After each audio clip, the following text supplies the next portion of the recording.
Hi hello বন্ধুরা, আজকে আমার নতুন একটা ব্লগ নিয়ে তোমাদের সামনে হাজির। হ্যাঁ, সুমিতাদি হাজির হয়েছে। দেখো, ভালো লাগলে লাইক শেয়ার কমেন্ট করবে। হ্যাঁ, সাবস্ক্রাইব করতে ভুলবে না।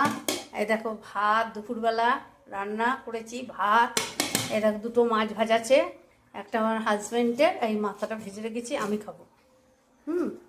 আর দেখো এখানে কি আছে দেখিয়ে দিই, থালা দুটো খেতে দেবো। এখানে আছে টকের ডাল, খুব ভাল লাগে গরমে, মুসুর ডাল দিয়ে, আম দিয়ে। আর এটা আছে বটবটি আলু ভাজা, এগুলো হচ্ছে দুধ আছে।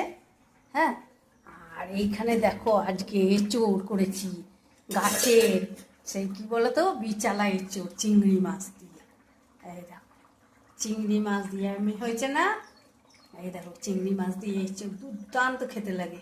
সেই বিচালা এঁচোড় বড় হয়ে গেছে আমাদের গাছে, সেই এঁচোড়। আর এখানে হচ্ছে মাছ।